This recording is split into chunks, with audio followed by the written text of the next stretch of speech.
첫 순서는 마르다와 마리아, 마르다 vs 마리아입니다. 분명히 설교 시간에 마리아처럼 살아야 한다라고 가르치는데 교회에서 나에게 요구하는 거는 마르다인 현실인 거죠. 주님께 더 많은 것을 드리고 싶어하는 그 마르다의 마음을 아셨을 텐데 왜 마르다를 편들어 주지 않고 마리아의 편을 들어 주셨을까요? 주님은 무엇을 말씀하고 싶으셨을까요?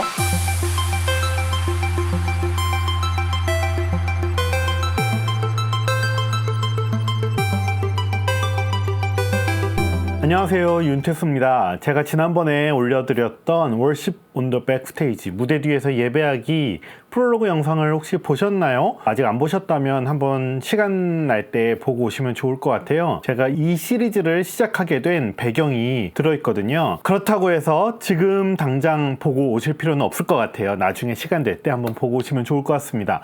오늘부터 이 시리즈를 본격적으로 시작할 건데요. 첫 순서는 마르다와 마리아, 마르다 vs 마리아입니다. 성경에 나오는 마르다와 마리아의 이벤트에서 마르다에 대해서 조금 더 깊게 살펴볼 예정이고요. 대부분 성경에서는 마리아를 관점으로 많은 해석을 하고 많은 사건들을 풀어갑니다. 그런데 저는 마르다에 대해서 조금 더 살펴보도록 하겠습니다. 먼저 성경에서 이 이벤트에 대해서 살펴보도록 하겠습니다. 누가복음 10장 38절에서 42절까지 말씀입니다. 그들이 길 갈 때 예수께서 한 마을에 들어가심에 마르다라 이름하는 한 여자가 자기 집으로 영접하더라. 그에게 마리아라 하는 동생이 있어 주의 발치에 앉아 그의 말씀을 듣더니 마르다는 준비하는 일이 많아 마음이 분주한지라. 예수께 나아가 이르되 주여 내 동생이 나 혼자 일하게 두는 것을 생각하지 아니하시나이까 그를 명하사 나를 도와주라 하소서. 주께서 대답하여 이르시되 마르다야 마르다야 내가 많은 일로 염려하고 근심하나 몇 가지만 하든지 혹은 한 가지만이라도 족하니라. 마리아는 이 좋은 편을 택하였으니 빼앗기지 아니하리라 하시니라. 아멘. 이 누가복음 10장의 상황은 바로 이런 상황이죠. 마리아는 순수하고 청순한 표정으로 예수님 발 아래에 앉아서 예수님의 말씀을 귀 기울여 듣고 있습니다. 반면 마르다는 어떻죠? 네, 지금 음식 준비하느라고 엄청 바쁩니다. 예수님이 집에 오셨는데 그런데 표정은 멘탈이 나간 듯한 표정입니다. 제가 들었던 이 본문을 인용한 설교의 대부분은 말씀을 사모하는 삶에 대한 것이었습니다. 맞습니다. 주님께서는 그 어떠한 것보다 우리가 주님의 말씀에 집중하기를 원하시죠. 우리가 그동안 들었던 설교는 대부분 일반적인 성도들을 대상으로 하는 설교들이기 때문에 주님의 말씀을 사모해야 한다. 일보다는 주님의 말씀을 사모해야 한다. 그렇기 때문에 교회 안에서 봉사를 하더라도 일하는 워커가 되지 말고 워시퍼가 되어야 한다라는 결론으로 쉽게 이어지기도 합니다. 이 말씀을 들으면, 이러한 내용의 설교 말씀을 들으면 봉사자들, 특히 이제 작은 교회의 봉사자들은 딜레마에 빠지기가 쉽습니다. 분명히 설교 시간에 마리아처럼 살아야 한다라고 가르치는데 교회에서 나에게 요구하는 거는 마르다인 현실인 거죠. 어쩌라는 거야? 나한테는 마르다를 요구하면서 왜 마리아처럼 살라고 하는 거지? 저 역시도 아주 오래전에 이 딜레마에 빠진 적이 있습니다. 그렇다면 마르다의 행동에서 주님은 무엇을 말씀하고 싶으셨을까요? 주님은 왜 어째서 마르다에게 내가 수고하니 고맙구나 라고 말씀하지 않으셨을까요?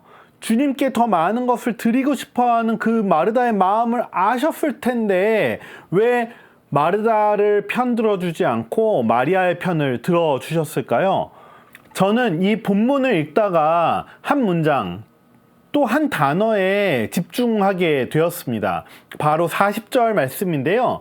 개역개정뿐만 아니라 다른 번역에서는 어떻게 번역했나 하고 보니 역시 같은 번역을 했습니다. 마르다는 준비하는 일이 많아 마음이 분주한지라. 쉬운 성경에서는 마르다는 여러 가지 접대하는 일로 분주하였습니다. 새 번역에서는 어떻게 했죠? 그러나 마르다는 여러 가지 접대하는 일로 분주하였다 라고 번역했습니다. 분주하였다는 표현이 상황을 충분하게 보여주는 건 아닌 것 같다라는 생각이 들어서 영어 성경에서는 뭐라 했나 좀 찾아봤습니다. 우리말에서는 이 분주하다라는 표현이 그저 좀 바쁘다, 내가 좀 바빠라는 표현으로 사용되기도 하잖아요. 그래서 영어 성경을 살펴봤습니다. 영어 성경도 NIV와 NASB를 살펴봤는데요. NIV는 현대적 표현을 중점적으로 사용하고 있죠. 그리고 NASB는 보다 원문에 가깝게 번역하고자 하는 철학을 가지고 있는 조금 보수적인 성경으로 알려져 있습니다. 이 두 번역본 모두 같은 단어를 사용했습니다. 그리고 표현 역시 전체적인 문장의 표현 역시 비슷한데요. 한번 살펴보죠. But Martha was distracted by all the preparations that had to be made. NASB에서는 But Martha was distracted with all her preparation. 이라고 되어 있습니다.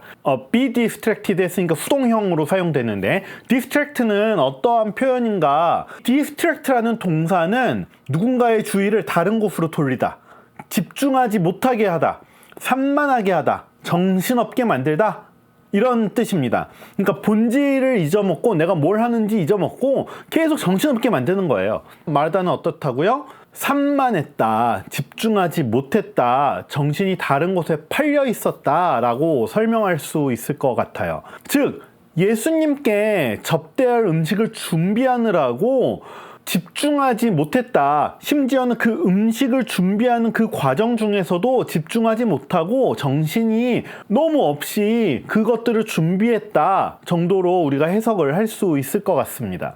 그러한 마르다가 주님께 이야기합니다. 마르다는 준비하는 일이 많아 마음이 분주한지라 예수께 나아가 이르되, 자, 예수님께 이야기합니다.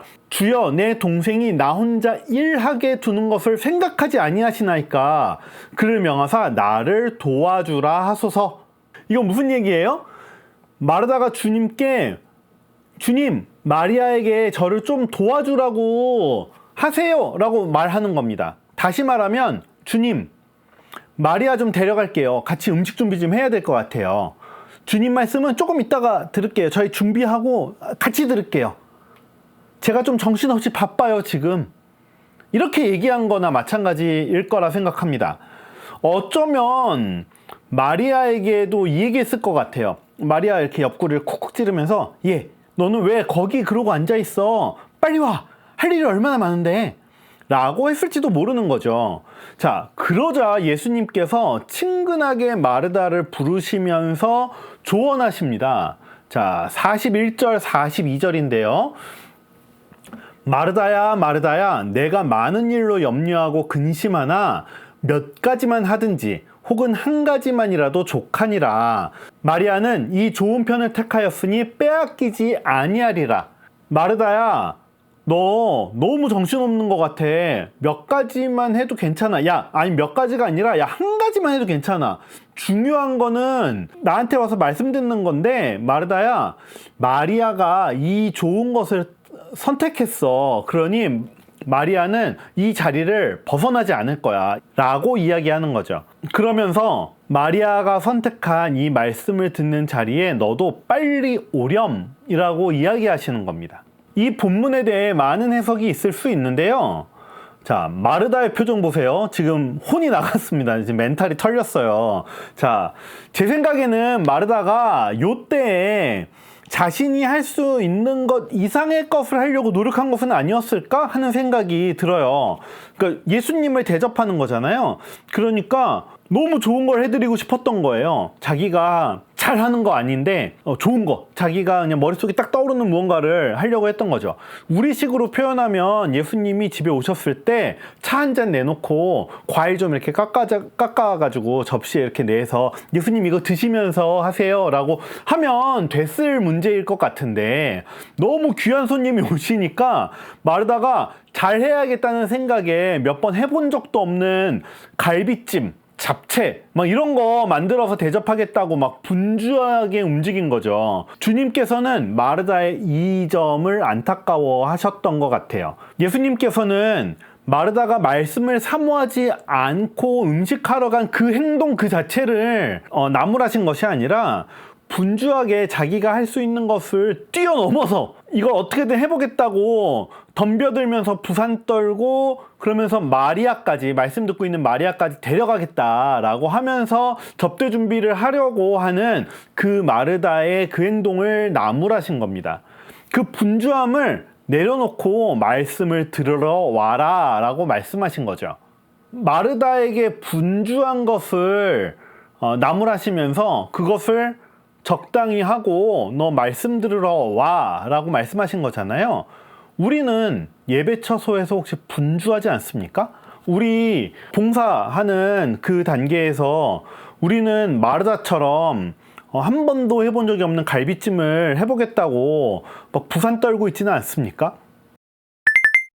이런 자막 실수들 종종 합니다. 이렇게 실수를 하고 나면 이제 담당 목사님, 전도사님, 장로님, 집사님, 나를 아는 많은 이들이 막 문자하고 막 카톡하고 난리 납니다. 너 그거 가사 틀렸어. 막 그러면 당황하고 계속해서 내가 실수했던 것만 생각납니다. 창피하고 막 어찌해야 할 바를 모르겠고, 물론 실수 없어야 하겠지만 어쩌다 일어난 실수를 잘 대처하는 것 역시 능력인데, 그 능력이 없으면 이래저래 내가 예배를 망치게 되는 겁니다.